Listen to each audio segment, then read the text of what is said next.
Why is Yeah. it overrated? You know what I mean? You're going to open anyone else. One way or another, what you should do. One out of 100. Makes sense. Some kind of fundamental calculus.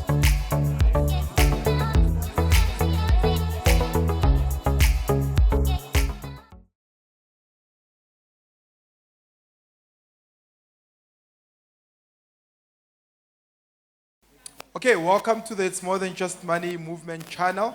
My name is Witness Mtaka. I'm your host. We've started.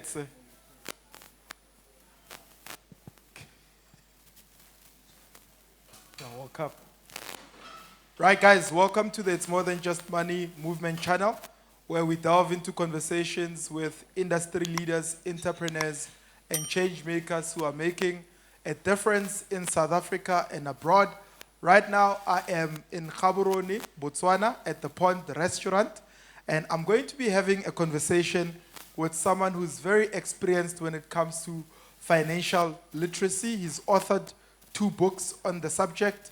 He is an entrepreneur, a business owner, as he also sits on the board of a law firm. And it makes me wonder why exactly he's structured his career like that.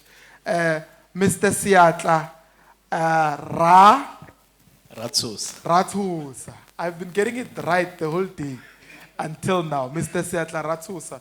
And I mean, what I've always wondered, especially after hearing you speak, is what exactly your background is. I know you talked about banking, you talked about financial services in the form of insurance, but I'm more interested in how you started and how you were brought up.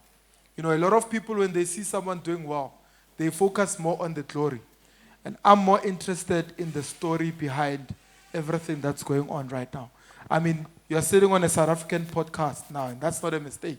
You know, it's because of your gift and what you've been producing over the years. Did you just wake up and you were this articulate when it came to money? Or was there a certain training your parents took you through? But give us a brief introduction Yeah. about yourself. No, thank you so much, Witness, for that introduction. I think for me, what I'm doing happened by default. I've always, growing up in the village, I come from a village called Serowe in the central district of Botswana. So it's quite rural, maybe mini rural.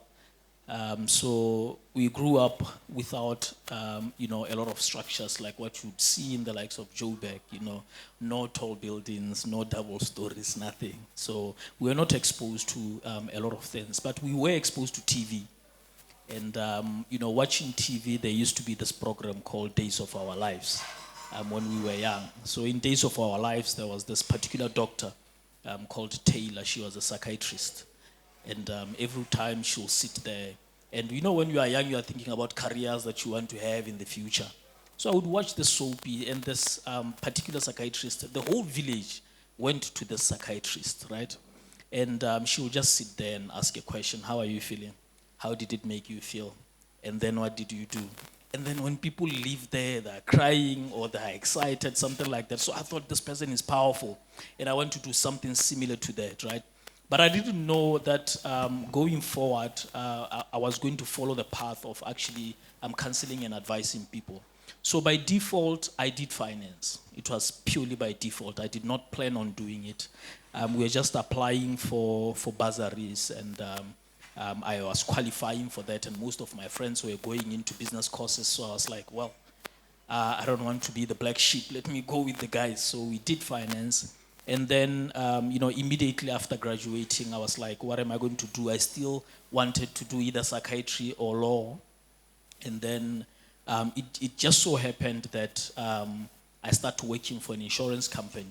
So in insurance, you meet a lot of people who are coming to make claims, people who are deceased, families are crying, all of those things. So your mindset changes immediately. You start to see real life. So I started to see real life quite early in my career. And I realized that a lot of people had a problem with structure of their own finances. So during that time, I was just learning how to advise people on what to do, which products to take, where to invest their money.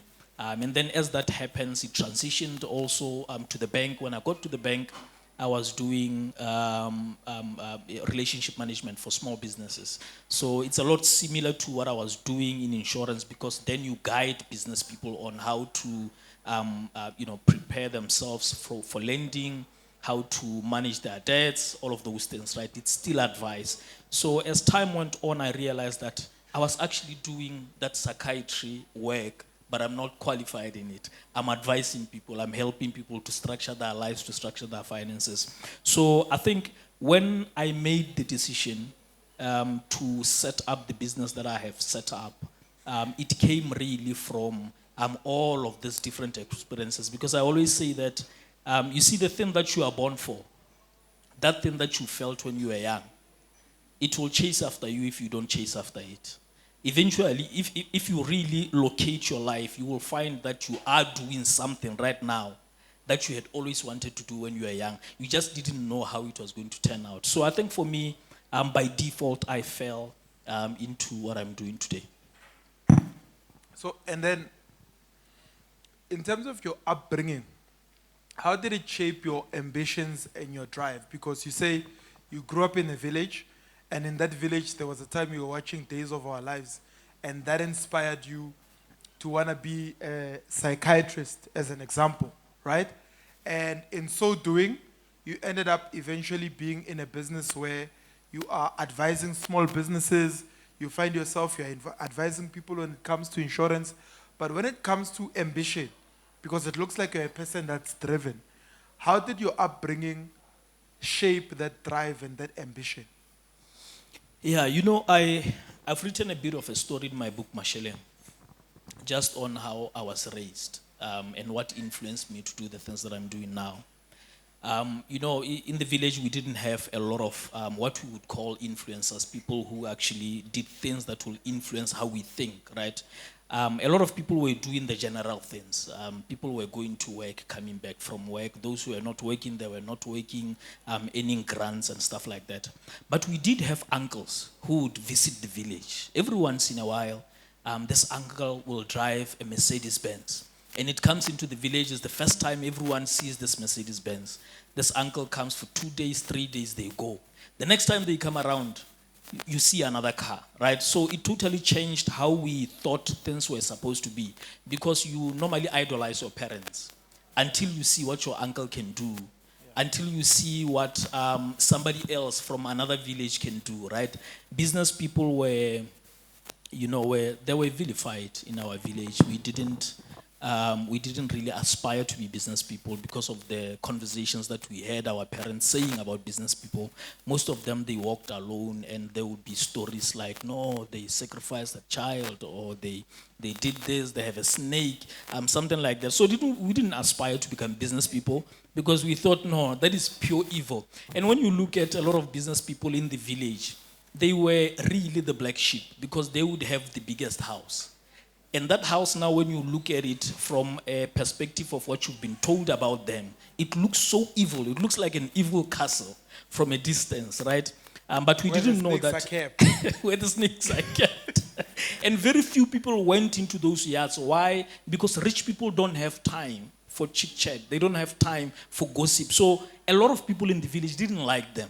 So they wouldn't visit them. So most of the time they'll be alone or in their businesses. We only got to understand these things when we grew older, maybe getting to know some of the children of those rich people, and they will tell us, no, the reason why you didn't see us, we were studying in Zimbabwe, or we were studying in South Africa. That's why we were not there. It's not like our parents didn't have children.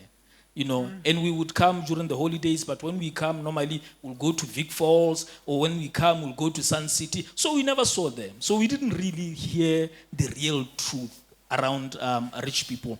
I think it's something that kind of shifted how I look at things, and the main reason why we would want to empower people to understand these things, so that nobody is scared really of becoming rich, because there's nothing as beautiful as becoming rich. So out of that, that's beautifully answered. What are some of the defining moments that you can think about that have shaped your career to what it is today?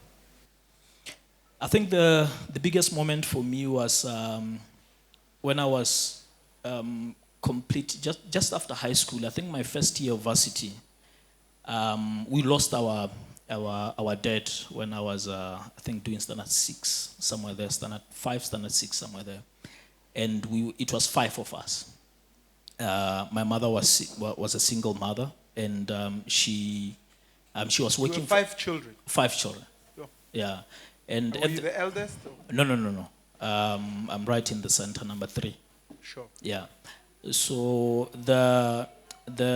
my mom, I think at the time, I think she was 40 when my dad passed on, right? It's only that when you are young, you always see your parents like these big people, like real elders. They look old. Yeah. So 40 looked really old at the time, but it was 5 of us, and she was not working. And because my dad was working as an architect, right? So he was funding most of the debt, the structures. We had a proper house at the time in the village, a 3-bed with 2 bathrooms in a rural setting. It's a big thing, right? So she struggled to pay off the mortgage for some time, and I remember we once had a conversation around her selling the property. So that we could maybe recover a bit of money, pay off the debt, and then we can go and set up elsewhere. But she was too attached to the property.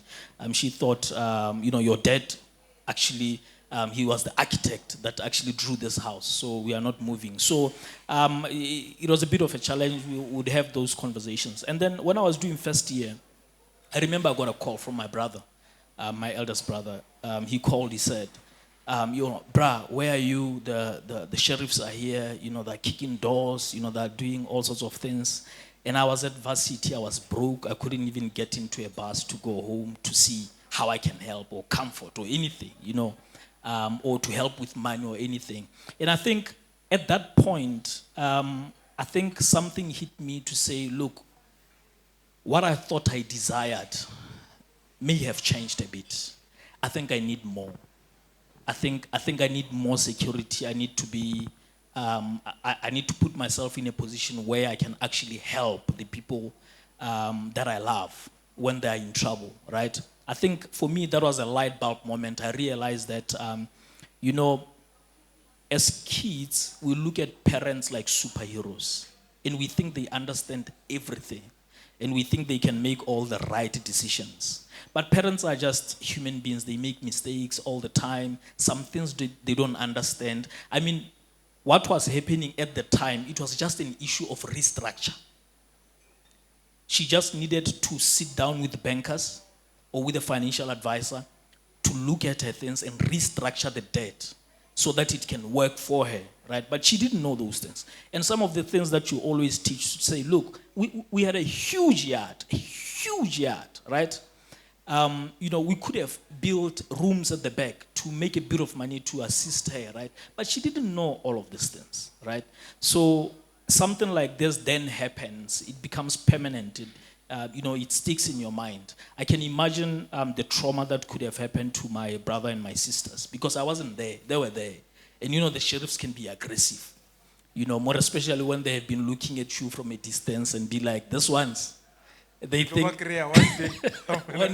day, So yeah, that's that for me. I think it was a big turnaround in terms of how I looked at things and what I aspired to become. Otherwise, at the time before then, I was just at school, just enjoying life. So sometimes building a sustainable or successful life is about moving from one challenge to the next and overcoming it. It's purely that's what it is. It's not that you didn't face a lot of challenges. So apart from having faced that family challenge, what are the business challenges that you faced when you are starting out now in business, and how did you overcome those challenges? So I started business when I was still in the bank. So I was quite comfortable. The salary was good. So it sustained some of the things. How good is good? It was really good. It was really good. Yeah. It was really good. Let's say north of 50. Yeah. North of 50 in Botswana at my age at the time. It was a lot of money, really. I could afford any car. I could afford to stay in any house. So I started the business 2 years before I left. I was doing insurance, so it was quite easy for me to get business, and business was coming. And then 2 years later, I decided, you know what, I think this business is making more money for me than what I'm doing at work. So I think, and also there was a bit of conflict of interest. I was like, I can't keep on staying here. I need to leave and see where this business can go. That year was 2019. So I had a bit of savings, and then my package from work put together. I set up a proper business. I set up an office, a nice building, nicely decorated, because I like to do a bit of interior design. I had paintings there, I had a boardroom. It was looking pretty. And then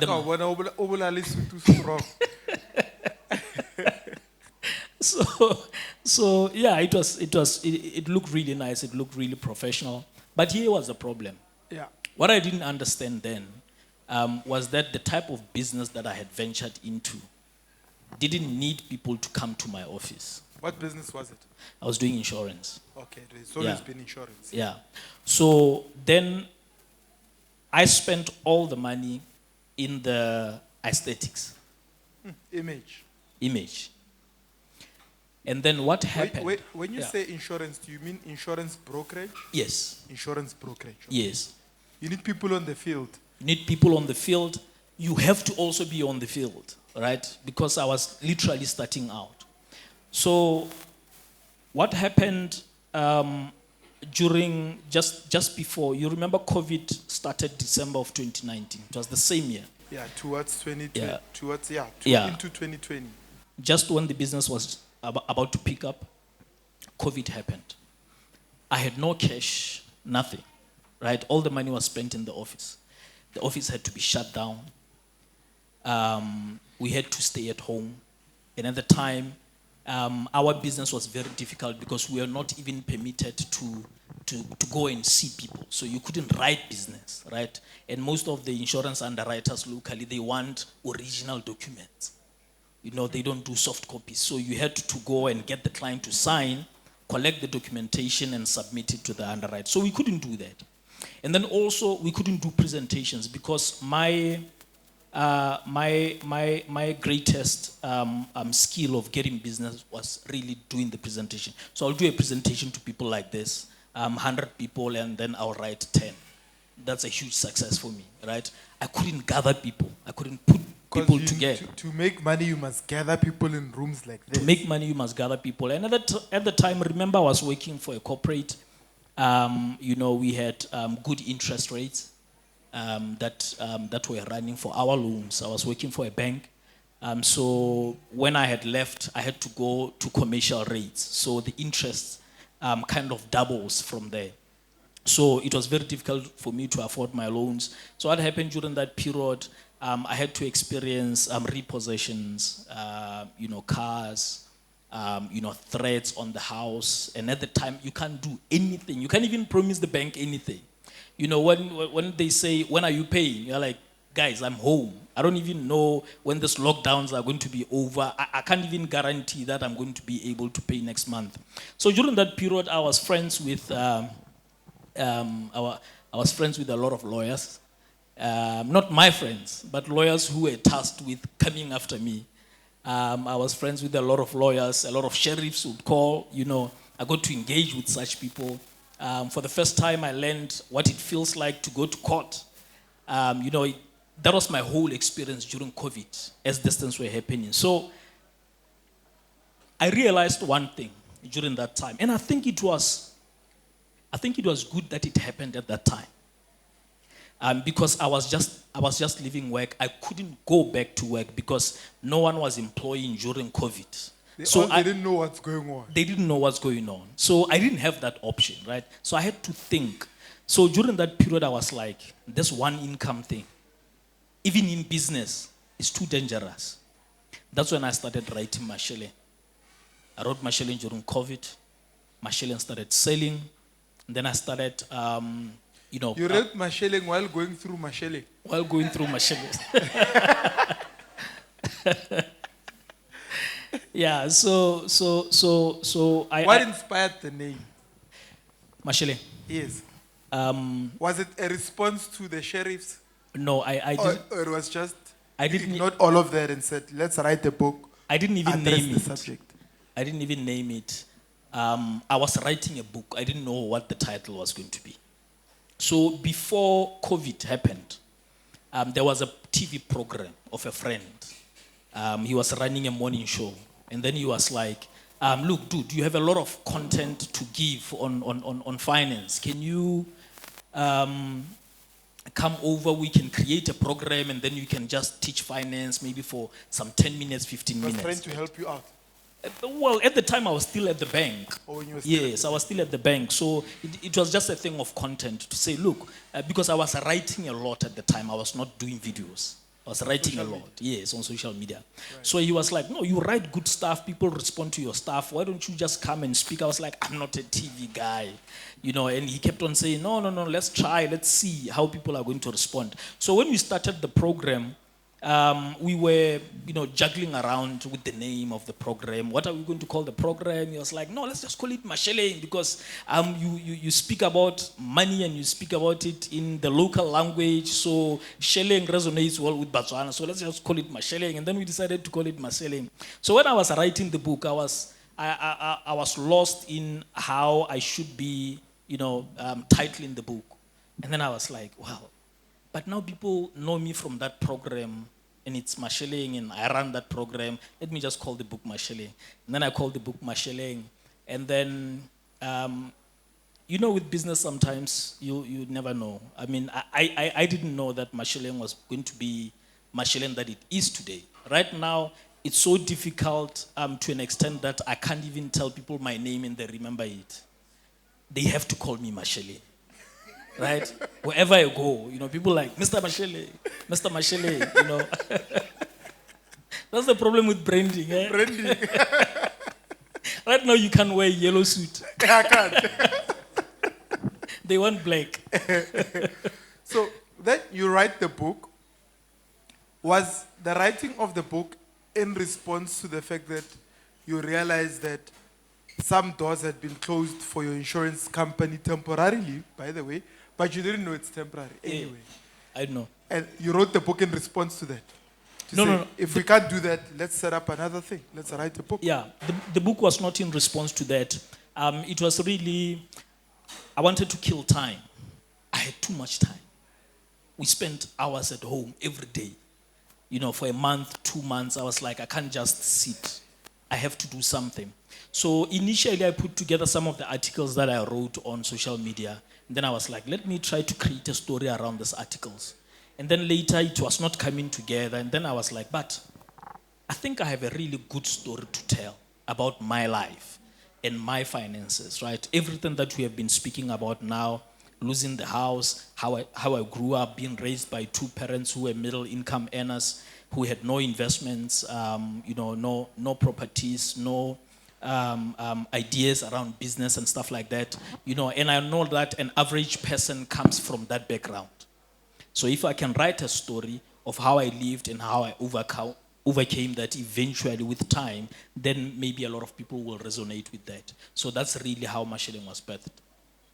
Okay, so when you look at your industry, what are some of the things that you wish every entrepreneur knew? I think uniqueness, it's a special thing, when you tap into your unique features, because how many people understand finance? How many people can speak finance? A lot of people can speak finance. But what is then unique about how I teach finance, right? I make it quite relatable to people because I link it to my story of life. And no one can copy my story of life. It's my story of life, right? So when other people are setting up and they're trying to set up something like Masheleng, I'm always confident that they can't do it the way that I do it because Masheleng, it's my story, right? So all of my businesses are built around my story. So I always tell guys, you know what? You are unique. Stop copying other people. If you are a loud speaker, speak loudly. Trust me. there's a market of people who want loudspeakers, right? If you are a soft-spoken person, there's a market of people who like soft-spoken people, right? But we have this thing of thinking that there's an ideal avatar, of a human being that we need to be creating that says this person is for everyone. There's no one like that. I mean, some of the biggest influencers right now that we know, they have maybe, who are speakers, they have maybe a couple of millions of people following them. But in this world, we've got billions of people.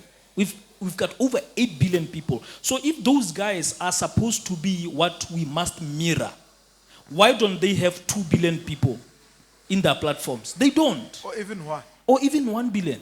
They don't. Uniqueness is very important, but sometimes it can take time because you need a lot of belief. You need to really believe that you are unique, you are special in a certain way. And then when you try to throw that to the market, you see how they respond. You will have 1 or 2 people who are going to say, you know what, you touched me here. I like the way that you speak, right? Can you try to do this? Can you try to do this? But trust me, if I was to speak like Vusi Tembekwayo, I would fail terribly. I would fail terribly. He's very good at what he does, but that is not my style. I have to use my style, right? If I was going to try to speak like you, I will fail terribly. And every time when we go to speaking engagements, you'll always outshine me because you are being yourself. So I think that is the problem that we have with a lot of entrepreneurs. A lot of entrepreneurs, they're not tapping into their uniqueness. They just want to do what has been written there to say, this is what we need to mirror. So what are then the biggest myths that are there about your industry that people have believed for many years? In finance, if we speak to the African child, one, finance has always been a European thing. Yeah. Dilo tsa makgowa. Dilo tsa makgowa, you know. For us, our interest was maybe we could do construction, we could do this and that, right? But finance has always been dilo tsa makgowa. Even the books that we still read today around finance, we tell a lot of dilo tsa makgowa. But I think for Africans, what killed us the most is this general belief that black people are meant for certain industries. And there are certain industries that actually control the world as we know it, which is mostly the media. And we have taken finance to the media because it is the influence that we need to give to our people so that our people can then see that this is actually possible. So we use media to speak finance. We use media to disseminate the message of finance in the African perspective. Right, so I think for us, it has been a thing of trying to kill those myths of saying, look, the finance industry is for certain types of people. I mean, look at banks. Who owns banks? Look at insurance companies. Who owns insurance companies? Look at fund managers. Who does fund management? Right? These are industries that control economies, and black people are not in there. But you'll find them in there working most of the time, right? So if we can have an understanding around industries that actually control the economy, I think a lot of black people will actually start, doing wonders. And finance is just one of them. I was just fortunate to have been inducted into financial services quite early, in my career. So do you have some pivotal moments where you've had to take risks, especially risks that you think the normal person wouldn't take, that actually changed the trajectory of your career? One would have been me leaving a good job in corporate with 5 kids. You had 5 kids when you left? No, when I left, I had 4. When I left, I had 4. I have 5 now. You and your father, same WhatsApp group. You have to mirror your father. If I was to mirror my father, I'd have 14 kids. And I still have one. No, you have a long way to go. I have a long way to go. Yeah, so that was one of the risks. And I'll tell you why I'm saying it was a big risk. I have never known anyone who does business in my family. Business was a totally new concept to me. And the only stories that I knew about business was of people who had tried and failed. Right? That uncle who tried and failed, and then they got bankrupt. Those were the only stories that I had. So I would say that was a big risk for me. But being an entrepreneur, I think the greatest risks that I took, and I'm not trying to get anyone into trouble to try and do things the way that I did it. Balancing my commitments to pay off my debts, my personal debts, and growing the business.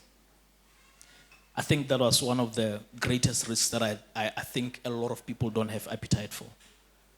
So I had payments of about 35 to 40,000 a month that I had to make on my mortgages and my other loans. About 45,000 every month.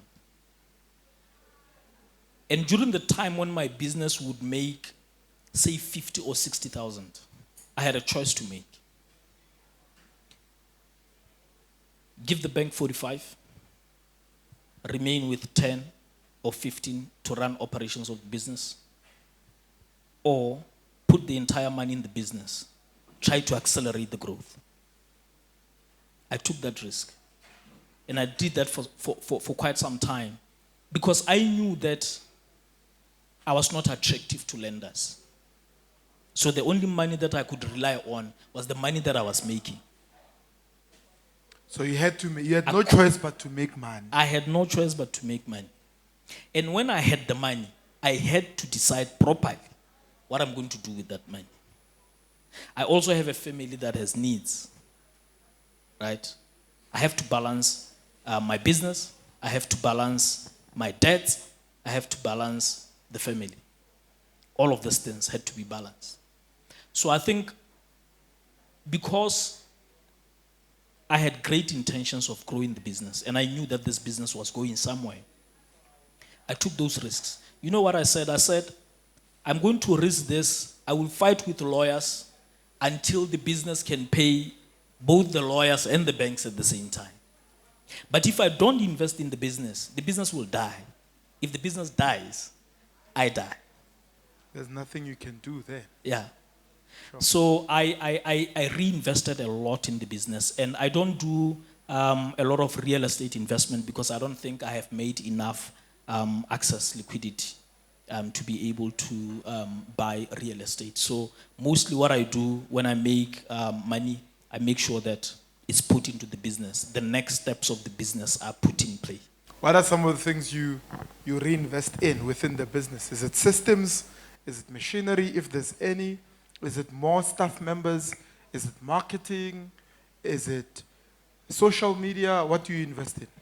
Or what did you invest in at that moment? Yeah, so initially, when we were just doing brokering services, I would buy cars for guys to be able to move around, right? So equipment. It's one of Yeah, them. get equipment. And then when we started now doing social media and realizing that when we are doing social media, we need less guys on the streets. Because the message gets Right? there. Because the message reaches people in their homes and then they call the office, right? So Yeah. we started now investing in equipment. So we'd buy proper cameras, we'd buy good systems for sound, and then we'll engage engineers. I have a full media team with a producer, a director, cinematographers, and then a full marketing team, right? I've invested in that. Because for the content that we produce, the quality has to be that high because the people that we are appealing to are corporates to fund our projects. And corporates are very particular. And I know them so well because I work for them. They're so particular about how their brand is represented, right? So we invested a lot in the equipment and in the people. So that's our money really goes towards payroll, and equipment. That's where most of the money is going. And then we have also accelerated our social media now. We have engaged consultants who are helping us outside the country. We also have graphic designers. And these guys, they're quite expensive. Yeah. But we invest in them because we know what they can produce for us today can work for us for the next 2-3 years. So it's a huge investment. So when we put 200,000 in, we know that the value is probably going to earn us a couple of millions going forward. So you said something quite interesting, right? Which begs the question. At first, you invested in the business, the office, the aesthetics, and the business failed. Now it sounds to me you are reinvesting because through the social media and the growth of the business, people are calling the office, so they can't call a non-existent office. Yes. So are we going back into investing into the office now? Is the time ripe for that? No, the time is definitely ripe for that. As we speak right now, we are restructuring the entire office. We are setting up 2 studios in the office. We are setting up a webinar studio also, revamping the receptions and all of those things, because now we expect people to come. Because we invite guests to come for interviews, and when they come in, they have to see that this is actually a real business that operates. So we are spending a bit of money there.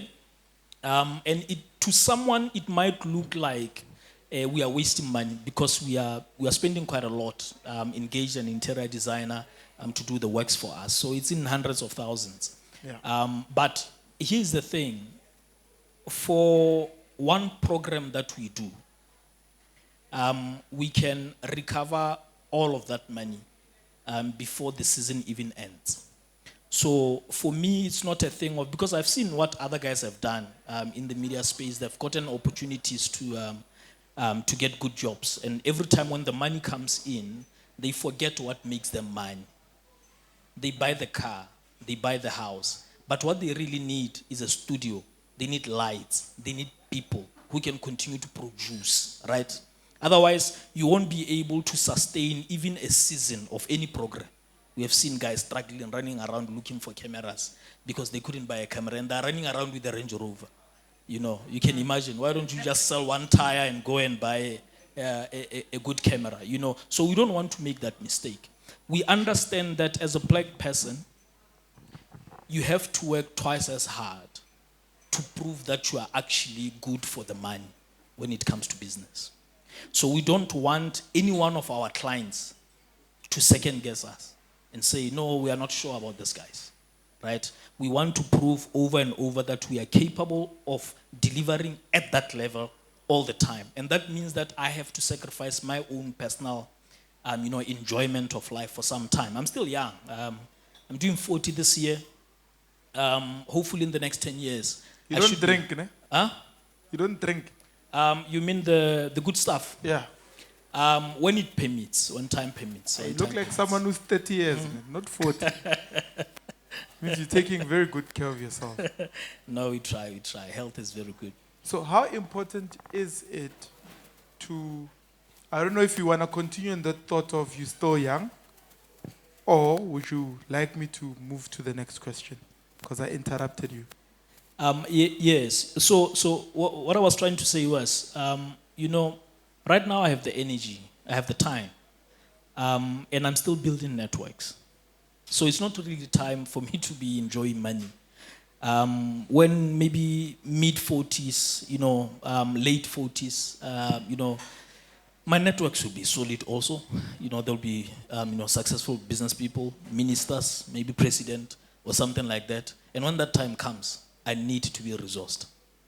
So that's really what I'm building towards. And that's what I always encourage young people to say, look, when you are young, you have the energy, you have the time. Use it to rake in resources that you will need in your 40s. But you know what they do? They play when they are young, and then when they get into their 40s, they want to be serious. Yeah. You are serious without resources. Without networks. Yeah. And no rich person wants to be friends with a broke guy. That's not resourceful. Plus a broke guy that's 40 and unresourceful and okay, let me not say more. I get what you mean, because in your 30s or early 20s, we can forgive you for not having money and resources Yeah. and not being smart. Yeah. We're like, okay, he's still young. Yeah. But when you're 40 plus, you don't have money, you don't have resources, Yeah. you don't have friends that are successful, and you're not smart. It's a problem. I see where you're coming from. So how do you stay ahead of your competition in such a competitive business scale? It's just consistent capacitation. Yeah. Consistent capacitation. They say you don't know what you don't know, so you keep on learning. And when you learn, you realize that you really don't know a lot of stuff. So we are never satisfied with what we are currently doing. We are never satisfied with what we are doing. And at times it looks like maybe we are just being wasteful by trying to, to step ahead and like right now we are using certain types of cameras. And already the team is looking at the next new models that we need to get, because we don't want a situation whereby now all of a sudden we are supposed to be changing the ones that we have and we are broke at the time. We don't have the new stuff, right? We are constantly upgrading that, upgrading systems also, and also creating programs that we know might be needed in the next 5 years. We start it now. We start the proposals now. We start, conceptualizing it now. We start spending a bit of money to see if we need a resource that can help us with that, right? Because this is what happens as you age or as your business gets older, right? Everyone is benchmarking from you if you are ahead. And if you don't invest in the future, they will catch up with you. And when they do catch up with you, it's sad because you had a head start. And your advantage should have been that now when they come in, they depend on your resources for them to be elevated. You see? Because you're leading the path. You are leading the path. If you can't do that, they will then directly compete with you. So you want to be able to be the one supporting them as they come up.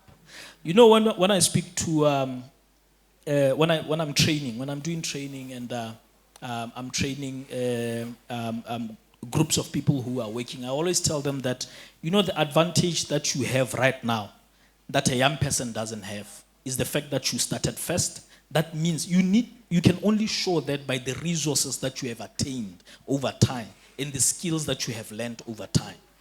Otherwise, a young person comes at a time when technology is advanced and they might accelerate their growth and surpass you. But they can't accelerate buying land. That can only be the advantage of those who started earlier, when the land was cheaper. Yeah, if Right? they have money. If they have mine, right? But most of the time, for any generation, I mean, right now we are complaining that land has gotten expensive. It will be way more expensive in the next 20 years, right? Sure. So if you don't do it today, you won't have an advantage in the next 20 years. So complain, but still do it. Complain, but still learn. Complain, but still build a business, right? Don't just complain and sit. Because otherwise, maybe if you are lucky, we can capture you in one of our stories. You can be a storyteller. And then we can capture your whole story about all the regrets of your life, if you are fortunate. But otherwise, people who regret things, they just stay under a tree and then they speak to a couple of friends the whole day. Nothing is happening there. So, when you talk about your legacy, what legacy do you want to leave behind, both in business and personally? I mean, you've got a powerful mindset that says, in the next 20 years, in the next 20 years, in the next 5 years, it seems to me you're a progressive thinker. You're thinking ahead. So what legacy do you want to leave? I think for me, I want to leave an Africa that has pride in what they have built. I've been listening to the news. A lot of African leaders are really mad at Trump. And understandably so, because of the policies that have been working for them, right? But truth is, Trump is looking out for his family. And you can't expect another man to be feeding your family to an extent that you complain when he stops feeding you. If a man is feeding your family, what stops that man from taking your wife? So that mindset, we have to kill that mindset, right? We have to become dependent. So this education, as we give it to young Africans, to all levels of African people, we are saying, look, we can't be comfortable living in a nation where you are rich and your neighbor is poor. That's the story of Africa. If I'm rich and you are poor, you are my neighbor, I'm not safe. My children are not safe. You can't comfortably drive your Bentley, man. You can't. And your children are going to get into relationships with those neighbors. And you won't They will stop be it. your children before you know it. And you won't stop it. And whatever you thought you were hiding from with your big boundary wall, it will now be coming legitimately into your house As your grandson. as your grandson.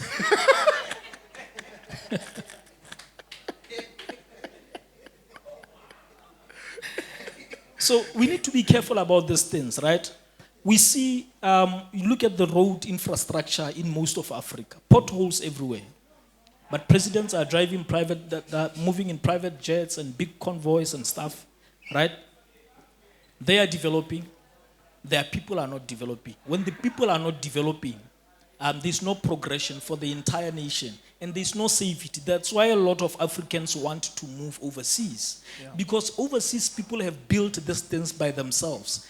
An average person, maybe in Europe or in America, understands some basics in finance, right? So it improves the standard of living. It improves the conversations that are had. I mean, if you go to any developed country, whoever you meet, it could be a security guard, you can actually have a conversation with them. You can talk politics with them, and they will reason. You can talk a bit of business, even if they're not in business, and they can reason. But in Africa, you have to look around for someone to have a proper conversation with, right? So education for me, I think is key. If there's anything that I need to leave behind, it has to be that education. And with the content that we produce on different social media platforms, we know that it's going to outlive us. You know, in 20 years to come or in 100 years to come, people will still be refreshing those videos to listen to those ideas again and keep on developing themselves. So what's next for you and your business in the next 5 to 10 years? We are setting up a university. Right now we are registered to do short programs locally here. We've set up a business in South Africa. But right now we are working on an online university, which I think we should be able to launch the soft courses one before the end of Feb, and then hopefully by mid this year, the university will be fully registered. So that's on the part of training and development. And then on the media space, we are creating programs that hopefully we will be able to put into the South African market, and also look at other areas, because we use mostly Tswana. You said earlier that South Africa alone has got more than 5 million Tswana-speaking people. I actually heard that Limpopo alone has over 4 million Tswana-speaking people. And then the region of Southern Africa, we have about 10 million. So we have a big market, and we haven't So really tapped into it. if you combine Limpopo, Northwest, Free State, Yeah, technically all those people are speaking Sotho, yeah, which is a form of Tswana. which is a form of Tswana. Ke Sepedi. Yeah, And then Honale Setswana, Yeah. and then Honale Sesotho. That's one. that's why. You'll hear each other. So Yeah. if a Pedi person can hear you, Yeah, they're not Tswanas in Limpopo. yeah. It's It's a bit, yes, yes. But so it's we, the same we say Tswana because it's just same language, It's the same thing. twisted in different ways. Yeah. So we are really looking into getting into the region, because for us it's not a Botswana movement. For us it's an African movement. And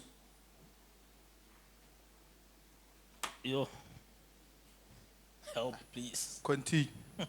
Continue. It's fine. And for us, it's really an African movement because you can't run away from Africa.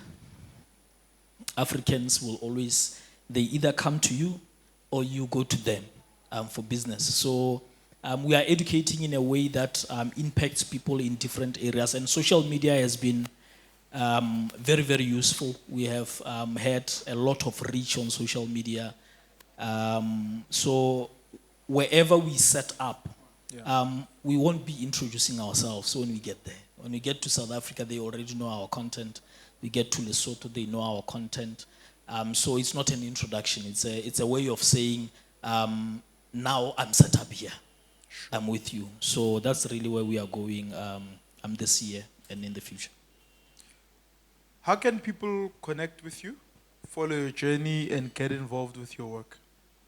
Yes, on social media, we are called Masheleng. Masheleng, it means shillings. I think in Kenya. Is it in? Huh? In Kenya. Yes, in Kenya. In Kenya, they call it shillings. It was also, I think it's also shillings in the UK. Yeah, so that's Masheleng in Tswana or in the local language. So it's Masheleng on all social media platforms. We are very active on Facebook, very active on TikTok. We are starting out YouTube, slowly, but we want to become quite aggressive this year on YouTube. So if you wish to reach out to us, just go to any one of those links, sites, and then also, our numbers are there, all the contact information is there. You can just reach out and then we engage. We are looking for partnerships all across Africa. We are looking for partnerships. We've partnered with some guys in Joburg. We've done a seminar at Vets. We are doing one this year in Sun City. And we are hoping for more. Lesotho also, we are doing some work there. So people should, feel free to reach out and say, look, I'm setting up something here. I think we can work together. We are always open for business, always. Amazing stuff. If you had last words to say to your young self, maybe you're advising your young 21-year-old self, and you are looking through that camera, and you had the opportunity to speak to yourself again, what would you say? I would say, had I known that the glorious times are not when you are young, but when you are 40 and 50, I would have saved a lot of money. I would have invested a lot because I believe at this point I would have been really, really far. Whoever thinks that I'm far, it's not even a fraction of what I could have attained if I used my time and energy and the money that I earned in the past. So if you are young, you just need to understand something. No one expects to see you driving a Range Rover as a young person. No one expects you to be staying in a golf estate as a young person. But trust me when I say, when you do 1050, everyone expects, the universe expects that you be driving a car that is conducive for your back. You need to be staying in a house that is conducive for your health. You need to be eating the right type of food and going for the right holidays. That's why we call them the golden days. So don't squander your money now. Nobody's looking at you. Nobody's watching. Put that money aside, invest well, and wait for the right time when your investments have matured. I had to eat a pineapple listening to that. It's so powerful. Powerful. My brother, I for one, appreciate the movement that you are on. Like I said, when more people learn about financial literacy and they buy properties and they grow and they scale, we get to have customers. You know what I mean? So when people are poor, you don't have customers, my brother. So you need people to afford so that you can create different kind of products for them so that you can prosper and your country can prosper and Africa can prosper. If Botswana is prospering, Zimbabwe is prospering, South Africa is prospering, Namibia, Ghana, Angola. Ultimately, we can have a prosperous continent and a prosperous world and add to the enjoyment of this world. So I appreciate the movement that you have. I appreciate you taking time coming to the It's More Than Just Money Business and Property Seminar and actually being open to partnership and being open to engaging. So from me and our audience, I say thank you. And if you are watching online and you are not inspired, I don't know what is going to inspire you. I hope you've been nudged to think outside the box, to reinvest in your business, to reinvest in your growth, and to think in terms of legacy in the next 20, 30, 40, 50 years. And if you haven't subscribed, please click on that subscribe button, click on that notifications bell so that you don't miss any of our upcoming videos. And if you haven't bought, you're in Botswana, you haven't bought Masheleng or Principles of Wealth Creation, the 6-part series, please head out to their social media platforms and their website, purchase the book, support their work so that they can continue to do more work. If you haven't read It's More Than Just Money, I'll just say you're missing out, And then secondly, I'll say you need to head out to our websites or even click on this description box and find out how you can purchase the book. Thousands of people have already started reading and benefiting from being able to take what they have, build businesses, build property investment portfolios. So we are here to add value to whatever you need to be doing. If you feel you need to start a business, we're here to support you. If you feel you need to get into property, we're here to support you.